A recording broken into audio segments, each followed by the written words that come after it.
I'm Peter Marks, former theater critic for the New York Times and Washington Post, and now fording new artistic rivers. And I'm Elisabeth Vincentelli, clearly the more adult and serious half of Marks and Vincentelli. Oh, please. I know, like, listen to you like Lewis and Clark there, like fording rivers. Like, what is going on? Oh, wow, what an American reference. For the... I know, right? Welcome to another episode of our podcast, which has been running now longer than almost anything on Broadway, except The Lion King and Book of Mormon and Chicago. Aladdin, maybe? Aladdin, yeah. I think, but we're getting there. I think Wikipedia has us on like eighth longest running show on Broadway. Well, we should bill ourselves as the longest podcast on Broadway. And we still haven't recouped. That's funny. So. No, exactly. Not even close, Elisabeth. Not even close Not to recouping. Even close. Which is why, by the way, I'm going to say now, but like we need you, our favorite paying subscribers. Oh, we're preparing a doozy of a episode for paid subscribers, of course, about the Tonys, because that's what we love talking about. Yeah, it's going to be a must listen. And in the meantime, of course, we are in a Broadway state of mind in the run-up period to the Tony Awards, which are going to be broadcast, I believe, on June 7th from Radio City. But today, we have with us two worthy contenders in the play categories, right? So good. Yes. Playwright David Lindsay-Abaire, who's the author of the very funny comedy The Balusters, which I cannot pronounce. The Balusters. You said it perfectly. I did? Because I used to say The Balusters when I thought it was about a family. It's still The Balusters. You said it right both times. Okay, no, but you know what? Never mind. I used to mispronounce it, but maybe I figured it out. You said it beautifully. Okay, I won't do it again then.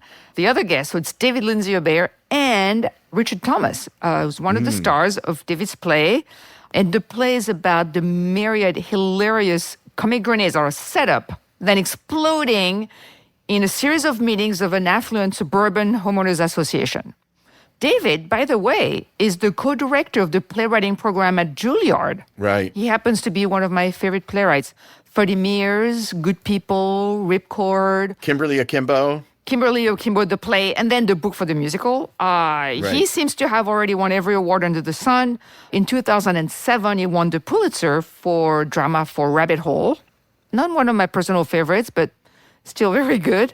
And now he's up for Best New Play this season. Yeah, and Richard, whom I dare say we have both loved forever, is nominated for Best Featured Actor in a Play for his role as the seemingly genial but not so subliminally controlling head of the HOA.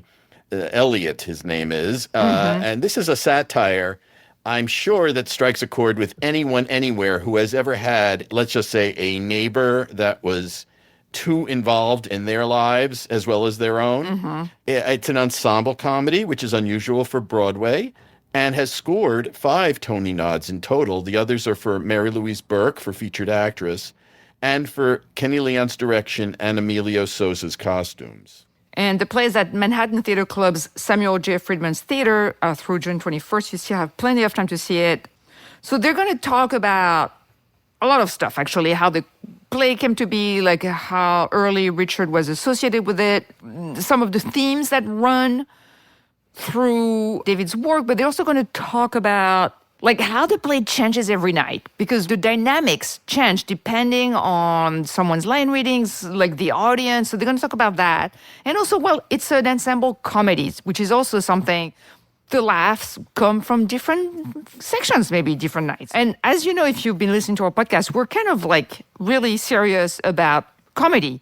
I've realized we've talked to a lot of people about Good point. The art of comedy. We seem to be returning to it. I personally, something that I'm really obsessed with. I've always said it was much harder to make someone laugh than to make someone cry. Anybody can write a drama, but write a good comedy, that is very, very hard. And David Lindsay-Abaire keeps doing it. It's remarkable. Not only that, Elisabeth, but we don't really take note of this.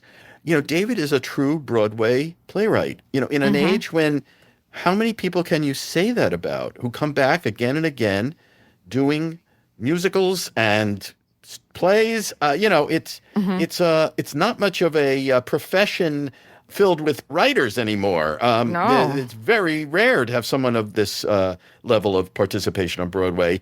He most recently won a Tony for the musical Kimberly Akimbo, which I actually loved. Oh, me too. Richard, I don't think has never won a Tony, I don't think so either. which seems like an omission. Of course, he's won Emmys, and he's one of those truly devoted people to the stage, in spite of the fact that everyone knows him as John Boy from the Waltons many, many moons ago.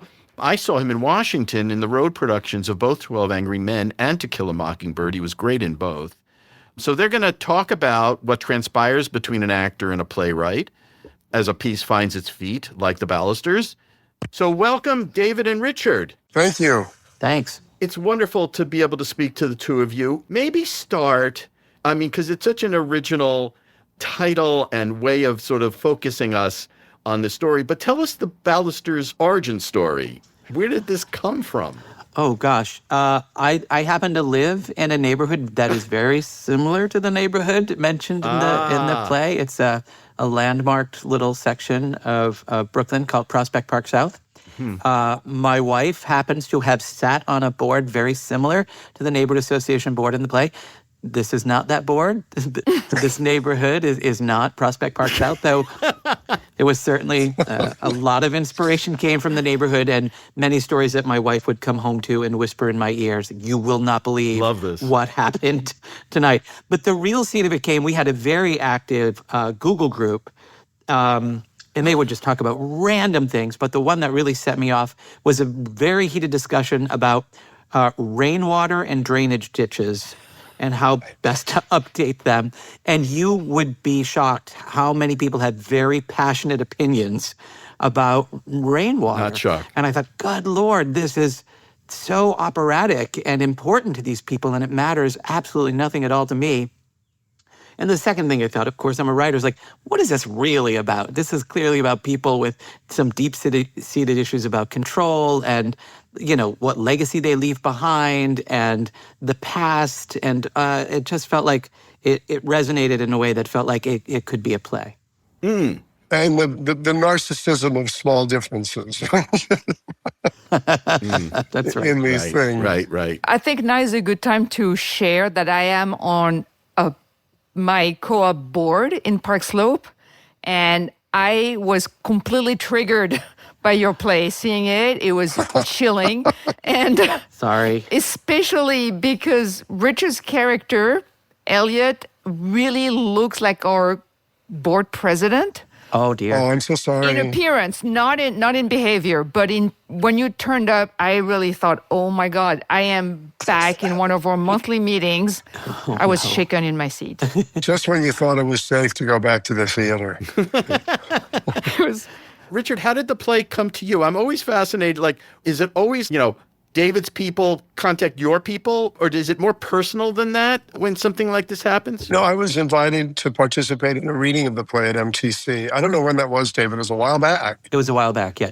Maybe 2 years ago, even. Yeah, and it was just a wonderful experience. I mean, it was, I like reading, going to read new plays. It's something, as you know, that we do, that we're asked to do, and it's a great fun thing to do, and to for a playwright to hear his work and all that, and to have that experience. But this was really something else. I mean, there was a great bunch of people assembled. The play was just incredible, and we had one of those great afternoons at MTC. And then, I was hoping against hope, but when I got the invitation, I was thrilled. Were you already playing Elliot? I read Elliot at the reading of the play at MTC. Okay. So that it could be heard with his company. And then when the invitation came, I was like a dog with its dinner, I just, nobody else was going to get near that dish.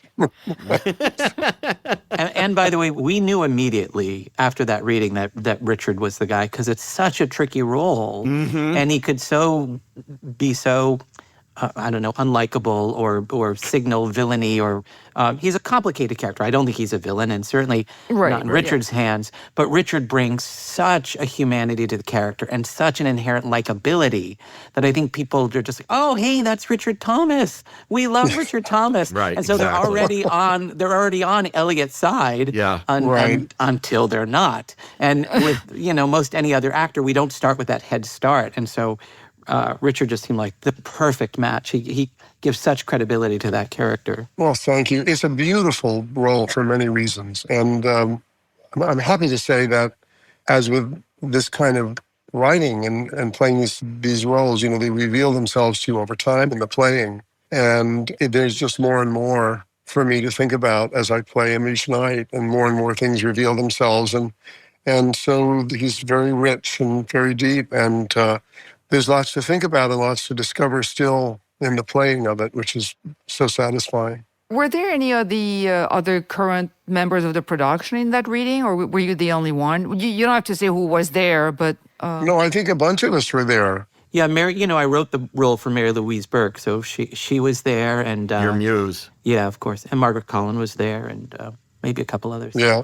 I'm curious, just for the listeners out there, because when I heard about the play and it was called The Balusters, I thought, oh, that's an interesting family name. I never couldn't figure out where the hell this came from. Yes. A family saga series from the 70s and 80s. Yes. You're familiar with those. But explain the origin of the title to our listeners who have not seen the play. Sure. In addition to some people thinking it's a family name, a lot of people have misread it as the Ballbusters. Yes, exactly. I thought that's where you were going. Which is also fine. That also yes, fits. Totally. No, integral to the plot is the fact that one of the neighbors is renovating a porch and using historically inaccurate balusters, which are the supports that hold up the railing of that porch. And I just thought, oh, well, that's sort of what all of these people on the board are, right? They consider themselves supports, and they're holding up a system that may or may not collapse if they depart. So it just seemed like a fun metaphor that was at the heart of the play. Richard, just from your perspective, what is it like? Because the play is very much an ensemble play. It is. Oh, it is. You have a lot of scenes with the Nick and Noni Rose. But I mean, she seems kind of like your main foil, but otherwise it's very, very evenly spread out. Yes. And as an actor, why is it ensemble acting fun or interesting for you? It seems like a different thing. There is nothing more thrilling than to play in an ensemble, in a play that is written for an ensemble and in which the ensemble is full of people you want to play with.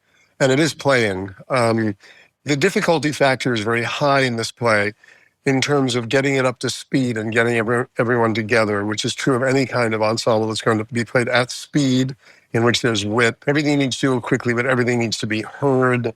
And you have to do that terrible thing called listening to the other people. So it's very hard to get liftoff, and it takes time. But once you get airborne in a play like this, I don't think there's anything more satisfying than flying along in the company of terrific actors in this kind of writing. And Kenny Leon, our director, really is masterful, as he was with Our Town, which is a whole different kind of ensemble. But he's masterful at getting us to try to stay ahead of the audience and move quickly without losing coherence and without losing clarity.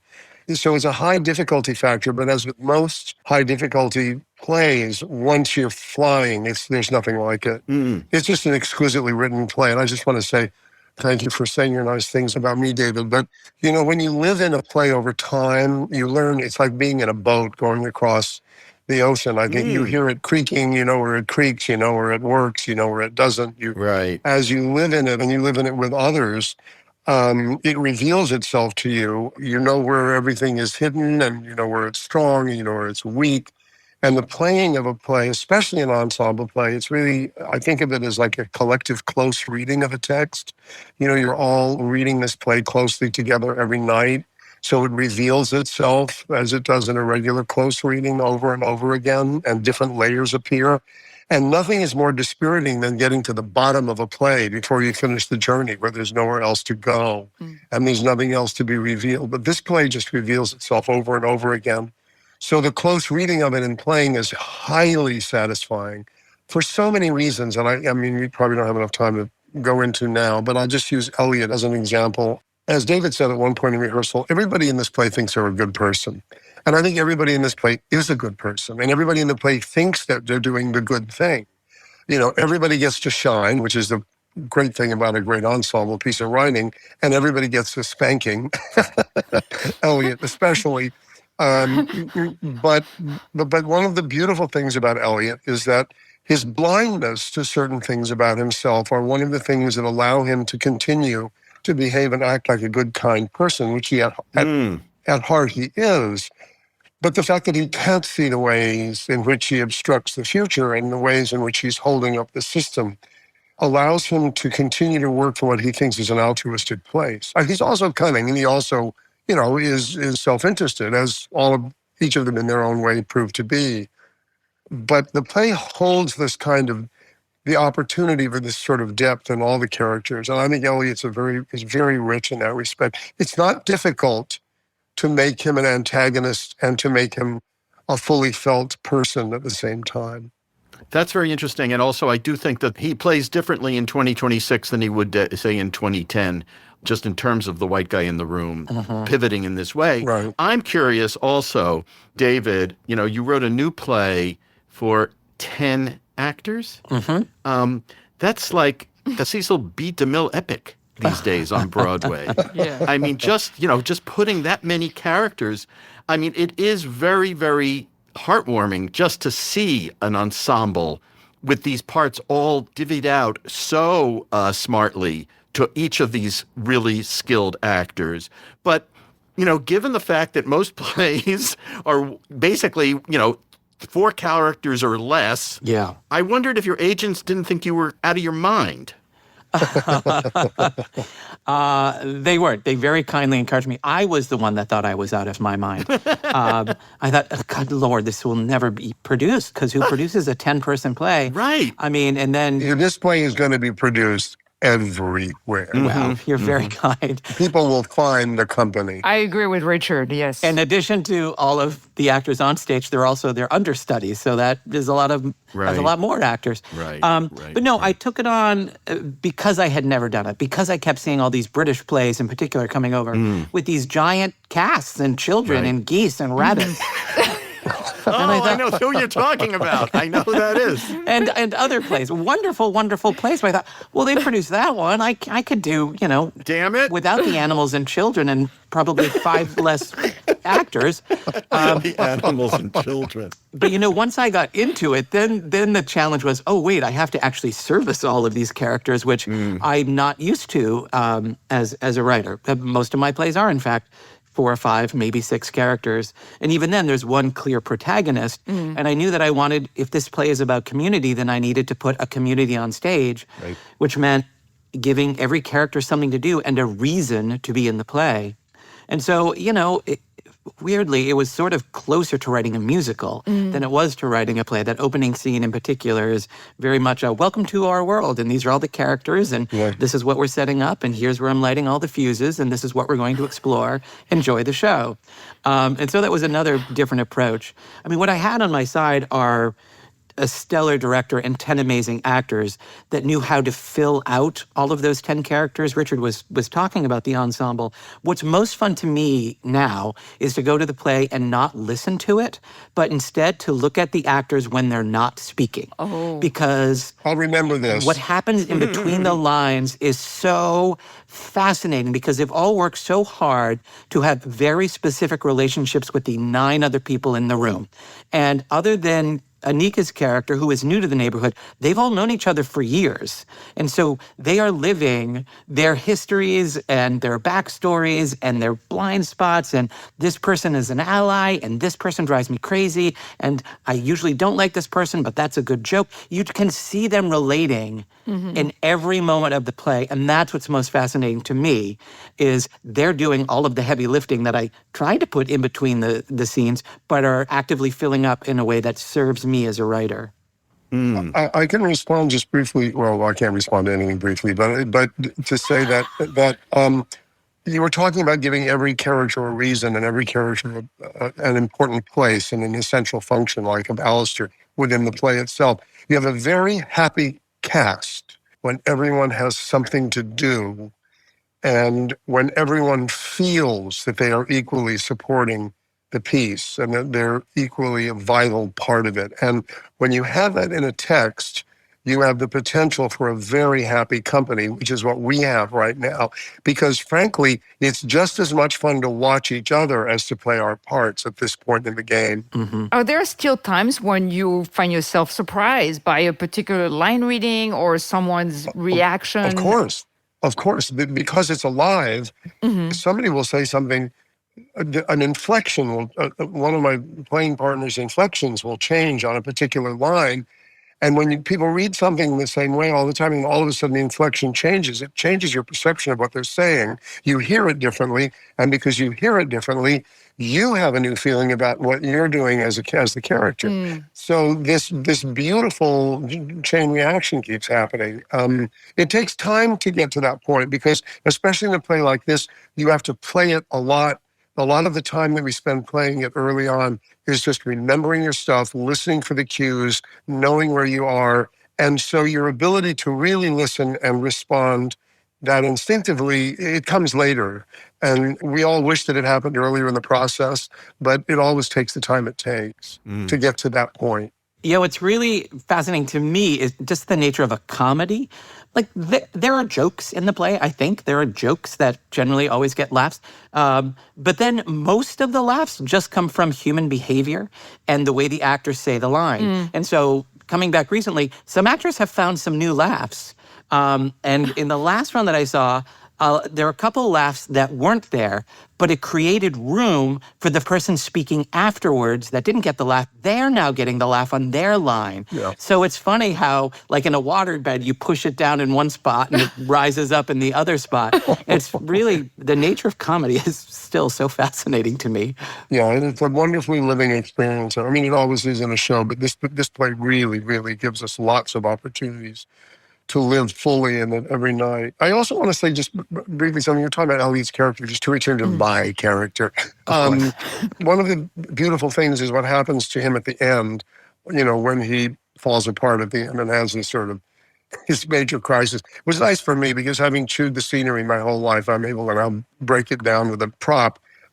When he falls apart and reveals his pain, his rage, his grief about his own illness, his mortality, which is so much at the heart of what he's doing in the play. So much of what he's doing has to do with the fact that he knows he's dying. And when his humanity is revealed in a way, because we've been kind of rooting against him all night, and then we see him as just a nakedly suffering human being, I think it also helps to reveal the humanity of all the characters. And we look at everybody as a full person because David has given Elliot the opportunity to just get naked like that. It's a beautiful gift to the character, but I think it also reveals the vulnerability of all the characters at that point. But not like liberation naked, a different kind of naked. I don't know. I thought when Richard strips down, that was a very revealing moment for many of us. Whatever sells the tickets. That ship has sailed. Well, I'm curious because, David, we know that you've worked with Mary Louise Burke a lot. Yes. Her voice and her very particular pace seem to be really in your head when you write something for her. And so is the case in this show. But it felt like you nailed some of the other actors. I mean, how early did you know who you were going to work with? And did you kind of tell her some of it maybe later on after the casting was done? Or how did that work? I mean, Mary Louise was the only one that I had in my head. More just the characters were in my head. And so they were sometimes amalgams of people who I sort of knew. Margaret's character in particular, I had a very specific voice in my head. But no, really, it's just a testament to the amazing actors and making you believe that I wrote the parts for them. It's also amazing casting. So all credit to our casting folks. We found actors that just knew how to say those lines exactly the right way. And there were some tweaks in rehearsal.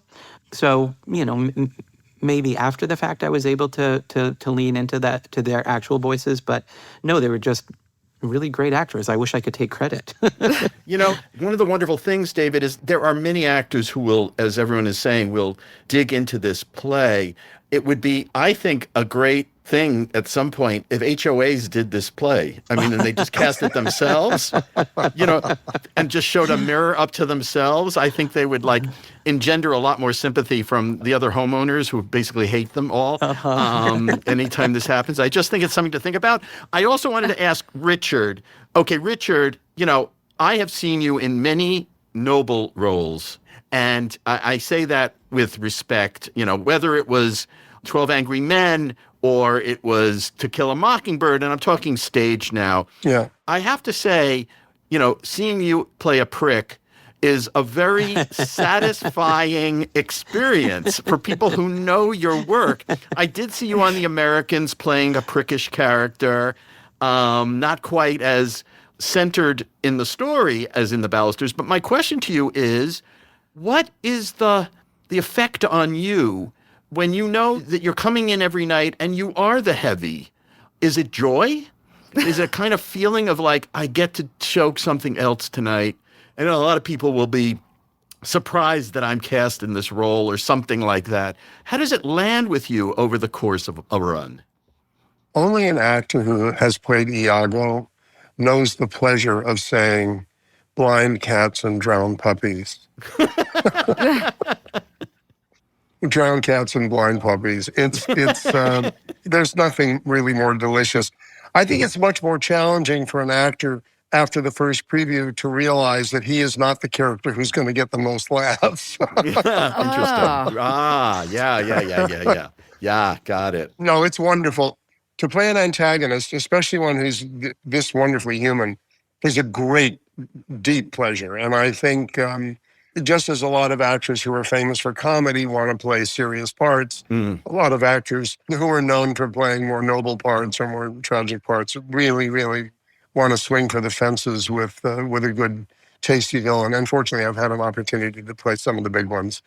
It takes a moment, though, to be honest about this answer, it takes a moment to find your place in the rhythm and tone of the piece when you come in that particular role, partly because of the comic rhythm of the play and where you land in between those beats, and how you maintain your sense of pride, strangely enough, pride as a performer. Good word. When you know that the audience is going to be they're just getting the tar and feathers ready, I mean, the scaffold is in the town square about 15 minutes into the play.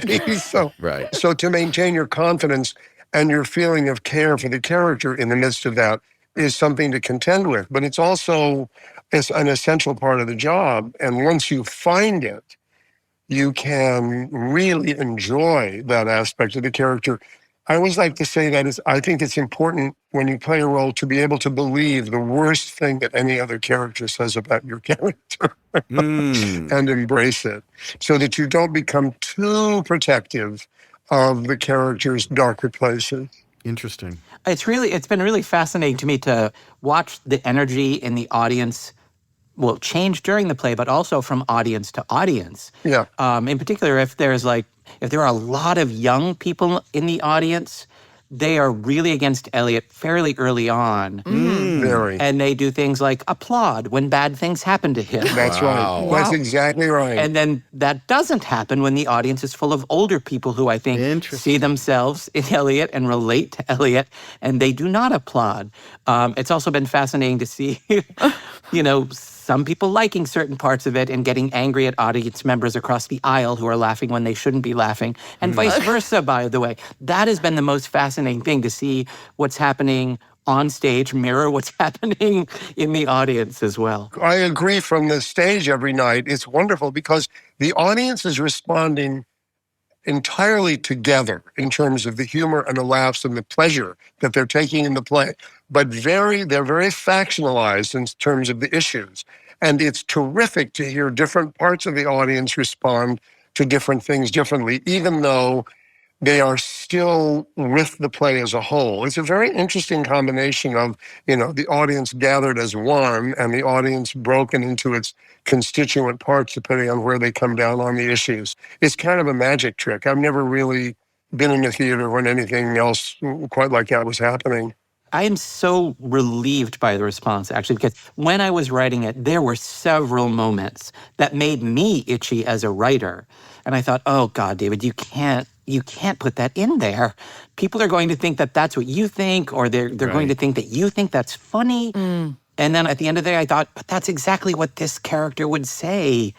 If I get dragged, I get dragged. I can't I can't betray my characters. Well, what you've done, David, is you've created a play about triggering, in part, and the fact is that it triggers the characters in some parallel way to the triggering of parts of the audience. I mean, it's True. and so everybody is choosing their, not side, but their perspective. That's right. And you tend to see this, you've refracted it into so many pieces that it becomes this mind game for an audience member to figure out where they land. And when you invest that way emotionally, you start to be triggered the way a certain character is triggered. Right. And I think that that's a wonderful thing about the ensemble. We are so accustomed now to prescriptive writing in the theater where we're being told exactly what side we should come down on. And if we're going to feel like good citizens, this is how we should feel about this play. Right. Plays are very busy telling us that. Yes. There's a lot of prescriptive stuff So going true. on right now. And David has I mean, I don't know if this is intentional or not, but this is the experience of playing it. It seems to have assiduously removed himself from that part of the process so that it's really up to the audience to go away entertained, but also challenged and flummoxed a little bit because of as soon as you think one idea or one point of view is being celebrated, it's almost immediately undermined. And so this refusal to be prescriptive about it, aside from, the basic message that nothing stays the same, everything changes and progress has to come forward, no matter, even if it's messy and unpleasant.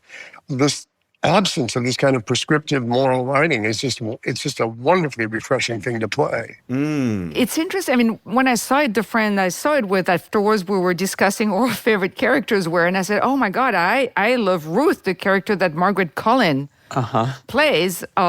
She really is my favorite for many reasons. And my friend said, oh my God, but she's so horrible. I said, no, she's not. I said, she's not horrible at all. First of all, I think of all the characters, I think she's the one who's the wittiest. Like, a lot of them get laugh lines, but it's often from context or an inflection, or as you said, what the actor's doing. Yeah. But I think Ruth has some of the best one-liners. She's a funny person. And also, you can never tell where she's going to land, on what side. She's very unpredictable. That's right. I love listening to Ruth every night, but Ruth I'm glad you brought that character up and Margaret's great performance, because it's the perfect example of how David has given each character a present. So here is Ruth, who comes in and doesn't care about saying things that are offensive, and always, here's Ruth, and she says this, and she steps into it, and she says all these outrageous things, but then has this beautiful speech in defense of Elliot and in defense of human nature towards the end, where this person who you thought was perhaps insensitive about certain things is proven to be the most sensitive person on the stage at the moment. And it's precisely this kind of gift that each character is given at some point in the play that makes it such a rich company of character and so much fun to play for the actors. I don't think you can get away from the idea that, the world that you're constructing here and inhabiting, Richard, and that you've created, David, is so petty and obviously a microcosm of how we all conduct lives and how little things really are representative of much bigger issues. But if you look at the world that these people inhabit, all of them, regardless of their background, are all economically, except for obviously the wonderful character played as the housekeeper, who really does sort of like center us again in another world. But these people, regardless of race and ethnicity, are all kind of, wrapped up in their own freaking property. Yeah. And it's not a pretty picture. Nope. I mean, I'm just trying to be real. And it's part of what's delicious about the play. But it's, I just think of you now going back to your wife's meetings and having to face these people, having created this world. And it's certainly, through your very talented eye, has a lot of things wrong with it. But Peter, we are these people. That's us. That is That's who right. we are. I do not live in a world of privilege. I'm sorry. I'm kidding. I'm totally kidding. I'm kidding. Okay. But I just want to hear what both David and Richard think about, the subtext here of what this world is. It really is a 2026 play that way to me. Yeah. Richard, do you want to take that one? Well, these are the people who are in charge. These aren't just people who live in a landmark district. These are the people who are actually in charge. So they do sit in a power position. And as such, they are maybe different, not only from people like the world of the housekeeper, but the world of the other residents.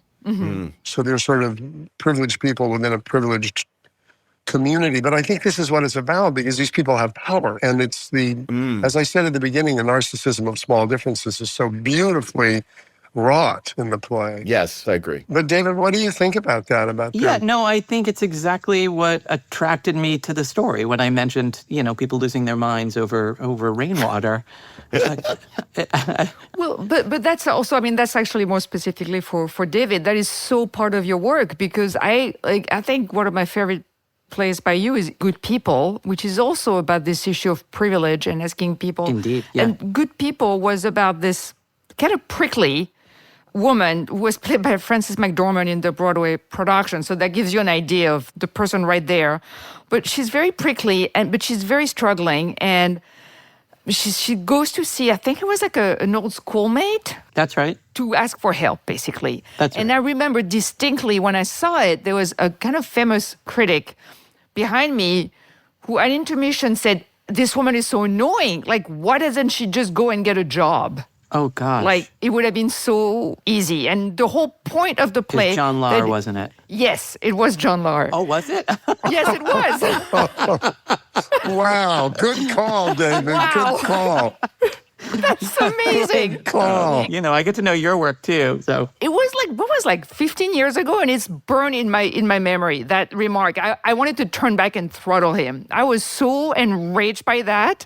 Oh, wow. Why does she just go out and get a job? I'm like, oh my God, you've never had to go out and get a job. Shut up. Yeah. I was so angry. I still am angry, you can tell. I can hear it. But even in Ripcord, which takes place in a retirement home, and it's also about the pettiness of wanting, of trying to get something that you think you are entitled to.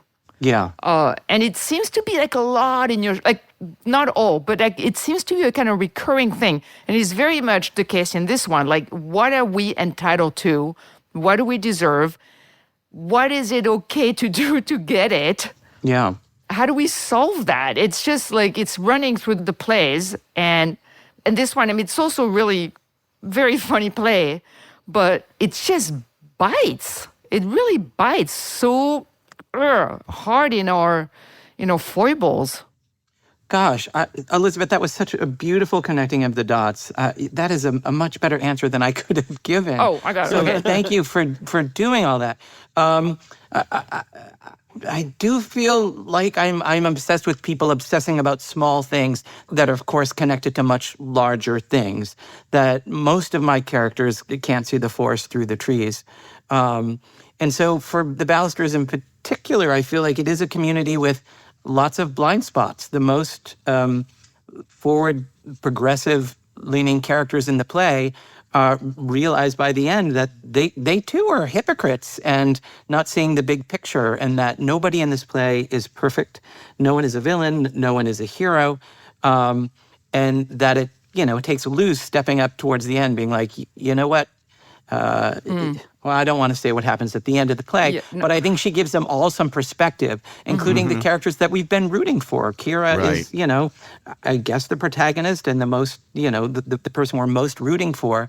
But she's been, there are microaggressions through the play towards her housekeeper that we may or may not have been clocking, and a real, again, spoiler, but a betrayal of her towards the end of the play. And, as guilty as some people might want to paint Richard's characters, they're all scrambling for this power that doesn't really mean anything in the big picture. And I don't know. The pettiness is just something that I love. Yeah, I do think that there is an interesting aspect to Anika's character. Is it Kira? Kira, that's correct. I do think that she does, by the end of the play, absorb some of the group think sort of ethos of this. She becomes a member of this community in that sense. No question, yeah. Which is really interesting. In the few minutes we have left, I do want to ask you both, it strikes me that, Manhattan Theater Club, Second Stage, these not-for-profits that endure on Broadway are giving us serious plays, serious or funny plays, but I consider a funny play a serious play, over and over again in a world that sort of is dragging us away from complexity, as easy answers, as I don't know if it was Richard who said it or David said it, yes, prescriptive kind of theater that tells us what we're supposed to think. I wondered what it means to the two of you in this day and age to have these havens, to have these oases of plays for theater goers and popularly rendered plays, not in niches that are only meant for an elite. Well, I mean, I'll just speak as a playwright. There's nothing more invaluable. It's incredibly rare. Look, Manhattan Theater Club has been producing my plays for 27 years. Amazing. So I did start in their tiny second stage, and they've moved me up to the city center spots and now on Broadway. But the fact that they could open a play cold on Broadway, a play that did not start in the regions, that did not start off Broadway, we had one reading, Richard, and Manhattan Theater Club put this play on Broadway. Amazing. Like, that is unheard of and ridiculous. Because, everything else on Broadway, understandably, it's a commercial venture. And so they have to do known titles, or they have to have movie stars or TV stars, or something has to sell those tickets. And I'm sure, look, Manhattan Theater Club, too, and the other theaters that do it, there are considerations, but they can take far more risk than commercial producers on Broadway. And so the fact that they are doing it is a huge gift to me and a boon to playwrights everywhere. And I hope to theater goers that enjoy seeing new plays on Broadway done in a serious way. I agree. I've had 3 experiences there: Enemy of the People, Little Foxes, and the Balusters. Where else am I going to get to do that on Broadway? Right. I think a lot of this happened, when 42nd Street got cleaned up, and we went from people who would come to visit New York in order to see what New Yorkers were seeing on the stage, and developed an entire industry specifically directed towards tourists and people who were coming for different reasons to the city. I think things changed a lot. So these havens where plays are made to be done here for an audience here, and a national audience as well, but I mean, not necessarily. I love tourists, and I love that they come to the theater, but I think you all probably know what I mean. This theater for a different audience that has gained dominance in the commercial theater in New York City. So many of these plays that are done at these places like MTC back in the day would have been seen on Broadway in great quantities, and they're not anymore. That's right. And because we're catering to a different audience that comes to New York to see something completely different. Mm-hmm. So thank God they're here. And thank God that we have an opportunity to play in them. Well, I don't even know where else we can go from there. Like, I totally agree. But it feels the same thing in movies. Like, this is kind of like the middle ground.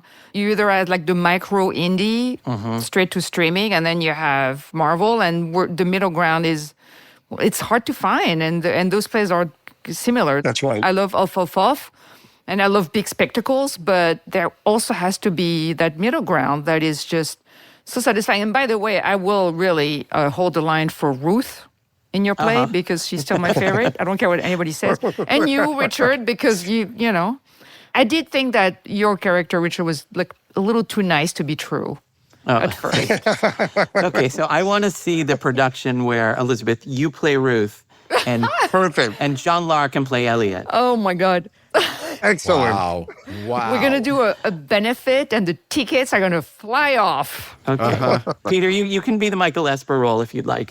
I would love that. Thank you. I wasn't going to interject and send my resume and my reel, but I'll take it. Thank you for thinking of me, David. So, gentlemen, this has been a pleasure. We should let you go. We could, as you can see, talk about this all day long, and you guys make it easy for us. So thank you for being on our podcast. Well, thanks for having us. Oh, what a pleasure. Thanks for having me. It's been fun, you guys. Well, thank you. Oh, you know what? I love these guys. I didn't realize, actually, that David Lindsay-Abaire does not live all that far from me in Brooklyn. That's hilarious. Close, but still not close, if you know Brooklyn, which is very big. So I'm really glad we had these two on the show. Yeah. No. Our lineup is very strong these days. Excellent guests. Well, we always get good guests. Well, yes. We find people who really know how to talk about the subject and are delightful to be with, including us. So I guess we've reached that point in the podcast, Elisabeth, where I ask, Have you seen anything of note, or have you taken a breather? Yes, I have not taken a breather, and yes, I saw something. In fact, just yesterday, I went to a matinee of a production of Vanessa, which is an opera by Samuel Barber and Giancarlo Menotti from, actually, I don't remember from when, from a long time ago. But it's been revived by the Heartbeat Opera Company. And in fact, they did it at Williamstown last year. And I believe it was the first time in Williamstown's multi-decade history that they had done an opera. Wow. It's a very small production. Heartbeat does small. This is not the Met, which is great. Right. But it blew me away. And then I realized 3 of my favorite shows this year have been operas. One was the Richard Foreman opera, What to Wear at BAM in January. And then I saw Innocence at the Met, which also blew me away, directed by someone who's familiar to theater people, Simon Stone. And now this one, who's directed by someone I didn't know, named R.B. Schlather. And it's amazing. I would say it's running until May 31st. The tickets are really affordable. It's an hour and 40 minutes, no intermission. It's been rearranged for a small orchestra, which is on stage. It's a cast of 4, I can't remember, something like that. Very small cast. I'm blanking out now, I should know. But it's all done with like a white wall, no props, no sets, just amazing lighting, and the actors are dressed in black with really very, very clever and good costuming. Like, I think it should be, like, directors go see it, and you'll see what you can do with very, very little. And then you can create this kind of noir, thrillerish atmosphere with so little. You really don't need much. You just need to be very good at what you do, and that is not common. So Vanessa, Heartbeat Opera, till May 31st. Lovely. Even if you think you don't like opera, I would recommend it to anybody who's curious about the form. I found it very accessible. There's this kind of hot house atmosphere. It's very Tennessee Williams-esque, actually, in a way.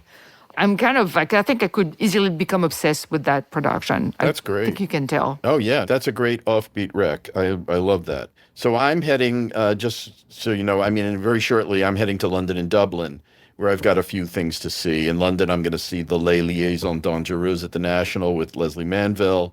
I'm going to go to Into the Woods at the Bridge Theatre, maybe some other shows that I'll pick out when I get there. I'm also going to the Abbey Theatre in Dublin, where I'm going to see a modern adaptation of a 1916 comedy called The White-Headed Boy. I know nothing about it other than the title, but apparently it's a sort of an Irish classic, so that's stuff to look forward to. Okay, you're going to have to tell us all about it, and I'm really looking forward to hear about, like, what is that, Into the Woods? Like, that's never done here. Like, really, I just love that exactly. you're crossing the Atlantic to find all these obscure nuggets that are never done here, right?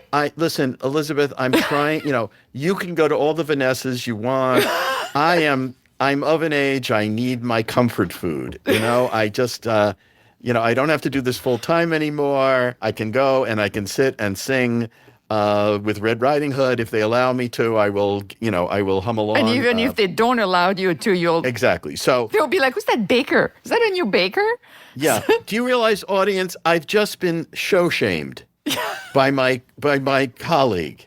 She has just shamed me about what I'm seeing on the stage to come. Because I don't go anywhere. I'm just in Brooklyn, and then I go to Manhattan, and I'm very excited. Yes. Well, anyway, all right. Well, it's the serious season for theater, and it's the silly season for us. That's it for us today. For more of this scintillating level of conversation, won't you please subscribe? It's so simple. As Elisabeth said at the top of the podcast, just go to marksvincentelli.substack.com and voila, as Elisabeth might say, there are easy ways to pay for a subscription.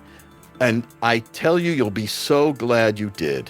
You're really, did you ever, you were one of the Mad Men, right? You were like working in advertising. My father was in advertising. Really? So I've learned, How did I not know that? Okay. Yeah. Wow. Okay. So it kind of like it came subliminally when Naturally. you were growing up. Correct. You're still smoking. You're just. No, that is a reference Elisabeth's making a reference to something I did in a film. And anyway, okay, I tried to smoke, all right? I don't smoke. I had to smoke as a character in a movie recently. And it's divided audiences that have seen it. Some of my friends said, "Oh, I didn't know you smoked. You were really good." And other people said, "Oh my God, you really don't know how to smoke. So stay away from that." So, really, I mean, I got the total of the spectrum of reactions to my smoking. Anyway, yes. So what did we say? Substack. You can follow us on social media, where we use our real names. On Instagram, podcast had its own handle, Marks and Vincentelli. Very, very original. Yeah, really. And thanks to our crack team, Adam Gold, our producer, and Robin Sunderland, our social media impresario. Yes, and we'll be back soon with another edition of Marks and Vincentelli.